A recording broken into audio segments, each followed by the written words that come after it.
A delegation of senior White House officials and lawmakers visited a migrant housing facility in Texas.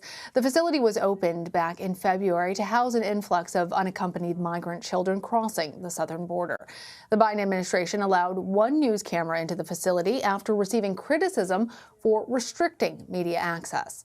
President Joe Biden also announced Wednesday that he tapped Vice President Kamala Harris to lead efforts in managing the surge of migrants currently coming into the United States. Janet Chamlian reports. Tonight, reporters are getting their first look inside the Carrizo Springs facility in Texas, a shelter to more than 700 teen boys who crossed the border without parents.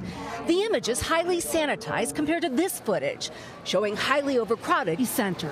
President Biden today announcing Vice President Harris will take charge of the growing crisis. But I've asked her, the VP, today because she's the most qualified person to do it.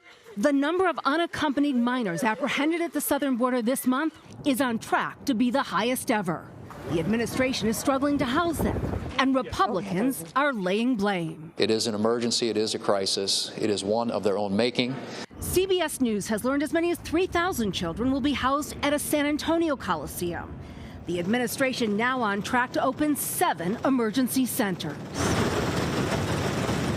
The numbers of crossings are surging. CBS News joined Texas troopers watching a steady stream along the Rio Grande. There's little they can do. We met this Guatemalan mom and her son at a shelter where she told us she paid a smuggler more than $3,000 to get across the border. She left 2 younger children behind. Ruben Garcia runs Annunciation House with shelters in both El Paso and Juarez. They've seen 10 times the number of migrants in recent weeks. We are going to see a significant number of Central Americans enter the United States. The question is going to be whether they enter in a disorganized, chaotic, risk-filled manner, or whether they enter in an organized, planned manner.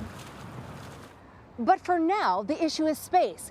CBS News has learned that 2 military bases here in Texas, along with 1 in Colorado, could become the next spots to house migrants, in a sign of just how desperate this situation has become. Lana? Janet, thank you. For more on this, I want to bring in CBS News immigration reporter Camilo Montoya-Galvez. Camilo, how many states are currently housing migrants, and where have new facilities opened up under the Biden administration?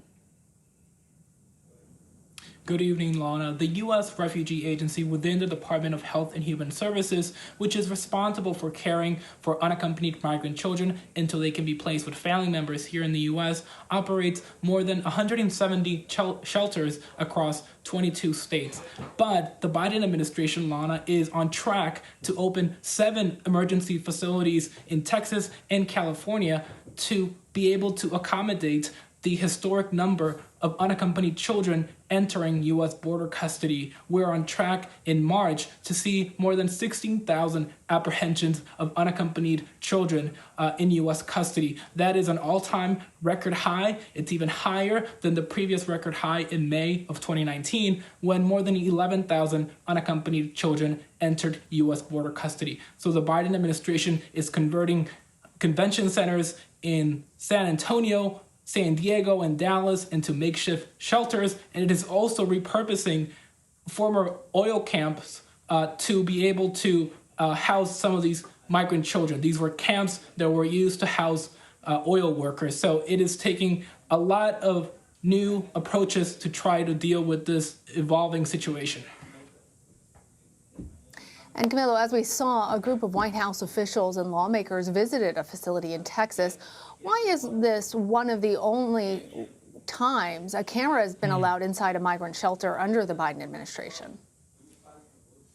That is an excellent question. It is important for our viewers to know, Lana, that this facility in Carrizo Springs, Texas, just outside of San Antonio, is a makeshift shelter overseen by the Department of Health and Human Services. Children have access to COVID-19 testing here, to vaccination, to medical screenings, and access to lawyers. These are services that they don't have in Border Patrol stations, and they also do not face overcrowded conditions in these shelters, which are supposed to be child-appropriate settings. And so we still have not been granted access to the Border Patrol facilities where we know there has been overcrowding in these facilities, where we know some of the children held there have reported going days without seeing sunlight, showering once in as many as 7 days, and taking turns to sleep on the floor because of the overcrowded conditions. Camilo, President Biden announced that Vice President Harris would be tapped to lead the efforts to manage migration at the southern border. What more can you tell us about her role? Yes, so Vice President Harris will be assuming a similar role to that of President Biden and then Vice President Biden during the Obama administration. As you may remember, President Obama tapped Mr. Biden to work with governments in Central America's Northern Triangle, Guatemala, Honduras, and El Salvador, to try to reduce irregular migration to the U.S. and address the root causes of that migration, which include poverty and violence. And so Vice President Harris will now have similar responsibilities, but to be completely candid, Lana, Mrs. Harris is facing a completely different situation at the U.S.-Mexico border than her predecessors.